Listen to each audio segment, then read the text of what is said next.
I'd like to introduce Elena from Toulouse in France. She's going to tell us a little bit about her particular area of research. Thank you very much.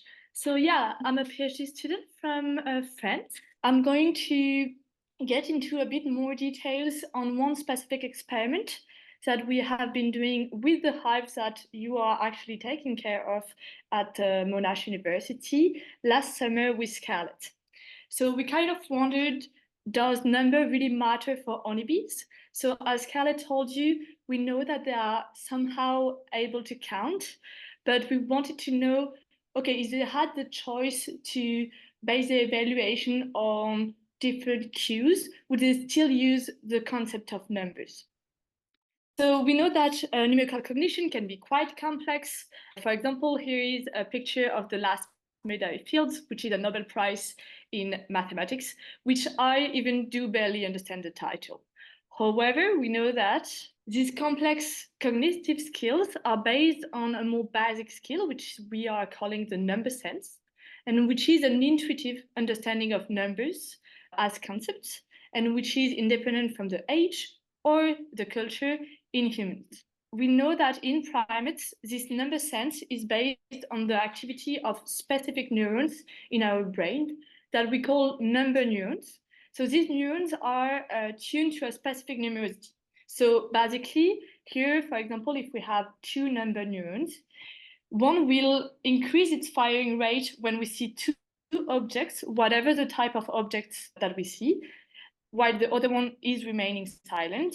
And then when we see six objects, the other one will increase in its firing rate, while the first one will remain silent. So there is really a specificity to the numerosity, and this is how we think that this number sense is encoded in our brain. These neurons are located in the intraparietal nucleus, so around here, as well as in the lateral prefrontal cortex in the human brain. If we look across the animal realm, and more specifically in vertebrates, we know that they are able to do quite complex numerical cognition. So, for example, this grey parrot is able to relate symbols to specific numerosities. Chimpanzees are able to understand the concept of zero, which is quite a complex thing in numerical cognition. And rhesus macaques have been able to do simple addition and subtraction tasks. If you look to the competences to discriminate between different quantities, we can include even more species. Among them, one that we know best around here, the invertebrate, the honeybee, and her less than 1 million neuron brain have shown quite complex numerical cognition that are similar to found in preschool children in humans. So Scarlett told you a bit about all of that, but in the recent years, we discovered that they are able to do simple arithmetic rules with the plus and minus one experiments that she told you about. We know that they are able to relate specific numerosities. So for example, two objects here to a specific symbol, to understand the greater and lower than rule and to extrapolate it to the concept of zero, so emptiness. And recently, we also have discovered that they seem to have a similar mental number line that we have, where we order numbers from the left to the right, with smaller numbers being more easily processed when they are on the left side of the visual field, and larger numbers that are more easily processed in the right side of the visual. So these are the type of stimuli that we could be using in a numerical experiment. So they really differ in their numerosity, which is simply the number of elements within a set. So the number of objects here, 3, and here 2. But as some of you may notice already, here we have to be careful about what is covering with the number. So these are what we call non-numerical cues of quantities that will easily correlate with the number of objects if we don't control for them. So for example, the total perimeter is also different between these two stimuli. If we add the perimeter around each element, it's larger in here rather than in here. If we look at the total surface, it's also different. Here there is more black and here there is less black. And the convex hull, which is the smallest polygon that surround all of your element and which can give a good sense of how the elements are positioned within your image is also larger when we have a larger number than when we don't, in general, if we don't control for it. So in order to better grasp all the diversity of these elements that could indicate the difference in quantity, we have three main variables that summarize all of the numerical and non-numerical cues of quantity. So you have the number of elements within the image. You have a spacing variable that is summarizing how spaced are your elements. So for example, how distant are your elements within the set, the convex hull, the density of elements, and you have all the sizing within your image, which is related to the total perimeter, the total surface, how wide are your elements. So we really have to take all of that into account to be able to control all of this in our experiments and to be sure that they are really using the concept of numbers. So where, for example, 3 apples is the same than 3 cherries. That is really like something conceptual and not so much perceptual. We know that in humans, there is a greater bias toward numerical cues rather than non-numerical cues to evaluate quantities. So what Ferrigno et al. In 2017 have done is that they've done a similar experiments in humans of different age and of different cultures, as well as in 3 rhesus macaques. And they discovered that when we had the choice to base our evaluation of quantity on the concept of numbers, so how many dots there is, or on the total surface that is taken up by images, we have a tendency to use rather the numerosity, so the number of elements, rather than more simple somehow non-numerical cues to categorize items. So this is what we call the number bias in humans. With Scarlett and Aurore, which are my supervisors for this PhD, we wondered, does such number bias also exist in honeybees? So as I told you, in other words, if they have the choice, will they still use something really conceptual as numbers, or will they base their evaluation on something that at least seems more simple, that is more perceptual, that is more about the size of the elements? So as Scarlett told you, we are doing what we call appetitive aversive conditioning task with a Y maze. So this is a Y maze in question. These are the 2 hives from Monash University.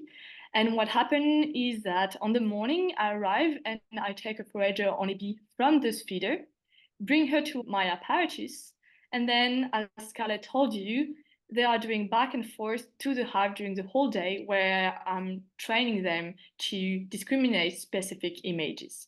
So typically here, I reward some of the images with 50% sugar, and I punish somehow the choice to specific images with quinine, which is a bitter tasting solution. And I put some Posca color on the honeybees that I want to follow throughout the whole day, which is a similar thing that we are using for queen. And then I can just train one honeybee by one honeybee. So in more details, what we have been doing is to train honeybees to discriminate between images with 2 dots and images with 4 dots during 40 trials, and rewarded only one of these 2 numerosities. So let's say, for example, 2 were always rewarded and 4 were always punished. And we were expecting that they learn progressively to only choose images with 2 dots rather than 4 dots. Obviously, we changed the position, so it's not about the position of dots, but it's really about the numerosity somehow, the quantity here. And importantly, and in contrast to what Scarlett have been doing, we do let the numerosity co-vary with the sizing. So the idea here is that the honeybee is able to either use the concept of 2 and 4, being like, okay, I always have to go to the image where there is only 2 dots. But they could also be using other non-numerical cues of quantities, for example, here the surface, and resolving the task being, okay, I always have to go to the image where there is less black. So they can really choose somehow the rule that they have to apply and to be able to succeed all the time during the training phase. Importantly, we also controlled for all the spacing cues so that they are really not able to use this spacing to resolve the task. And then the idea was, first, we are going to do a learning test. So we do a learning test at the beginning and at the end to be able to say, okay, you really learned this training task. So you really understood somehow what happened during the learning phase. So these are stimuli that are similar to those used during the training. So they could base the evaluation on the numerosity or on the surface. And then the idea is to remove one cue or the other and to see how the honeybee is reacting. So in the transfer numerosity, which is here, the second test, we do let the cue of the number. So they still have 2 dots and 4 dots. But here we change the surface. So the surface is the same in both of the stimuli. So they are not able to use it to say, okay, which one is the best, which one is the one rewarded. And then we do the same thing with the surface. So we homogenize the numerosity. Now we have 3 dots and 3 dots. But we let the cue of the surface. So here there is less surface and here there is more surface. And then we wanted to play and we just put these cues in conflict and see what happened. So these are the results. So here you have the predicted performance. So how well they did to the test, to each of the tests that I've just told you about.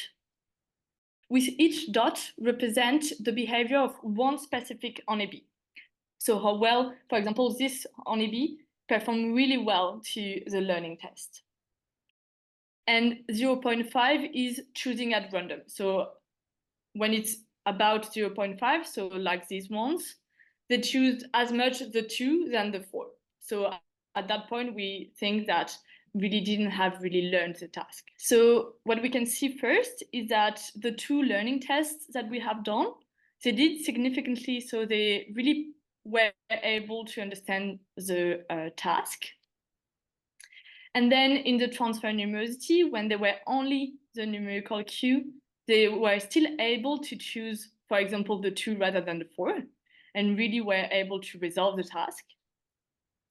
But then when we removed the numerical cue, when we only have 3 dots here and 3 dots here, even if they were still the cue of the surface, they dropped in performance and perform at randomness. So they were not able to resolve the task anymore. So if we summarize what happened here, we have honeybees that were able to successfully resolve the task when they were the numerical cue. But then as soon as we remove this cue, they were not able to resolve the task anymore. So what we can conclude from these experiments is that it seems that bees did spontaneously use numerosity rather than the surface during the learning phase. Somehow, like if they were blind to the surface cue and maybe like us, had the number of like 2 and 4 popping out in our mind. So it's still a silent cue of quantity. One interesting thing is that we also reproduce what have been found recently on the mental number line, this thing of like going to left to right, from small to larger numbers. We're not really expecting for, but we have seen that when the stimuli were placed according to this mental number line, with 2 on the left and 4 on the right, they perform better than when it was incongruent, when the 4 was on the left and the 2 on the right. So we kind of replicated what we seem to know about this thing that is quite reliable across experiments. A take-home message, we have been studying the silency of numerical cues compared to non-numerical cues of quantity. And what we have found is a spontaneous number bias in honeybees. We found still some level of individual level strategy. So there were some honeybees that seemed to be using both the surface and the numerosity, which could emerge from different experience as forager, for example. And we reproduced some findings on the effect of the number line. So overall, we have found that this number bias seemed to be an evolutionary convergence between primates and honeybees that are really far apart on the evolutionary tree, still seem to have similar cognition compared to numbers. So there is now the question of, can we find a similar numbers, like I've just told you about this kind of number neurons in the brain of honeybees, even if the brain of primate and honeybees have evolved through like really different paths through the evolutionary history. So yeah, as a take-home message, last summer what we've been doing is to train honeybees to discriminate between images with 2 dots and with 4 dots. And we found that similarly to primates, once again, it seems like they really have a tendency to use numbers rather than the surface to discriminate these quantities. So thank you all for your attention. I'm really happy to have been presenting what we've done with these honeybees last summer. And thank you to my supervisors and to the internship student that helped doing this data collection. If you have any question, I'm happy to respond to them. JP, I've got a question. Okay. My question relates to if you had trained the bees with bigger dots for the 2 dots compared to the 4 dots, so that the amount of black is the same, and then tested them with small equal size dots for 2 and 4, whether the outcome would have been the same. In the training stage, the main difference is 2 to 4, the same size. I'm wondering if you reversed it and trained them with larger 2 dots and smaller 4 dots, whether that would make any difference. So that's what Scarlett have been doing, somehow like controlling for the size. So having, for example, 2 big dots and 4 little dots. And then they really have the number popping out. So we have similar somehow results. So they are using the number, because here they couldn't be using the size as it's not like different between the stimuli. But actually, I'm not so sure that we've been doing a transfer on the size. It would be quite interesting as well to see if I train you to discriminate 2 and 4, would you transfer it if I show you a little surface and a big surface? So I don't think that we have been doing that. So that was where I was getting to.